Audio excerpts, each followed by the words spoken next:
কোনো দখলদারের নয়, কোনো কিশোর গ্যাংকের নয়, কোনো আন্ডারওয়ার্ল্ডের টেরোরিস্টের নয়।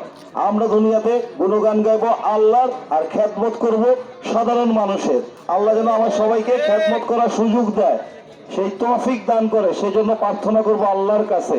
আর আমাদের যারা মৃত মা বাবা ভাই বোন আত্মীয় স্বজন আছে, এদের আত্মার মাগফিরাত কামনা করে আল্লাহ তাআলার কাছে দোয়া করব, নিজের জন্য, নিজ পরিবারের জন্য, নিজ এলাকাবাসীর জন্য, নিজের দেশবাসীর জন্য। এবং আরেকটি কথা, আমাদের বিশ্ব মুসলিম সম্প্রদায়ের মধ্যে সবচেয়ে কষ্টের নির্যাতিত ভূখণ্ড হচ্ছে এখন প্যালেস্টাইন, যাকে ইসরায়েল ধ্বংসাত্ম চালাচ্ছে। সেই ফিলিস্তিনিদের জন্য দোয়া করব, যারা আল-আকসা রক্ষার জন্য, বাংলা পৃথিবীতে সর্বপ্রথম কাবা ইসমাইল আসসালামের হাতে তৈরি মসজিদ আল-আকসা, তারপরে এই হেরাম, মসজিদে হেরাম, যেটা কাবা শরীফ হিসেবে আপনারা চিনেন, এটাই ইব্রাহিম আসসালামের হাত থেকেই শুরু। তো এই দুটা জিনিসের রক্ষায় যে ভাইরা জীবন দিচ্ছে, যে ভাইরা লড়ছে আল্লাহ তাআলার কাছে, তাদের জন্য দোয়া করব। আমি আপনাদেরকেও দোয়া করব, আপনারাও আমার জন্য দোয়া করবেন। সবাই ভালো থাকবেন। আসসালামু আলাইকুম রাহমাতুল্লাহি ওয়া বারাকাতুহু। মাশাআল্লাহ মাশাআল্লাহ।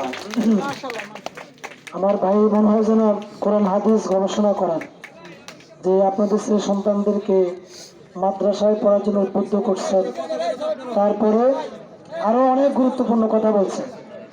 আপনারা জানেন যে কতটা ব্যথায় বেধিত হবে। উনি যখন জেলে ছিলেন, হ্যান্ডকাপ পড়া অবস্থায়, জেলে থাকা অবস্থায় ওনার মা দুনিয়া থেকে চলে গেছে। কত নির্মমতা শরীর হয়েছে।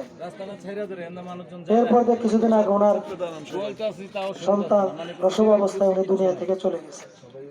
তো একজন মা হারানো সন্তান, আবার সন্তান হারানো বাবা, উনি সহ আমরা আরো এখানে যারা আছি, প্রত্যেকেরই এরকম বাবা মা কেউ না কেউ দুনিয়া থেকে চলে গেছে। তাদের জন্য আমরা দোয়া করব, আল্লাহ তাআলা যেন সবাইকে মাফ করে দেন। সকল বলেন আমিন।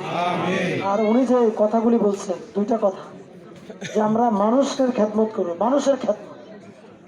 একটা কথা আছে, খেদমতে খোদা মিলে, মূল কথাটাই বলছে যে আমি খোদা দরকার, আল্লাহ দরকার। খেদমতে কি মিলে? খোদা মিলে। ইবাদতে জান্নাত, উনি জান্নাতের কথা বলেন, আমাদের আল্লাহ দরকার। আমি যে ঘটনাটা আলোচনা করলাম না, যে অনেক আল্লাহর ওলিরা জান্নাত দিবে চলে যাবে, কিন্তু কিছু কিছু আব্দুল কাদের জিলানী, বড় বড় আল্লাহর ওলি, তারা কেবল এই জান্নাত জাহান্নামের জন্য আমরা আমল করি নাই, আমরা তোমার দিদারের জন্য করছি। সুবহানাল্লাহ বলেন। তো খেদমতে খোদা মিলে, খেদমতে কি মিলে? জোরে বলেন।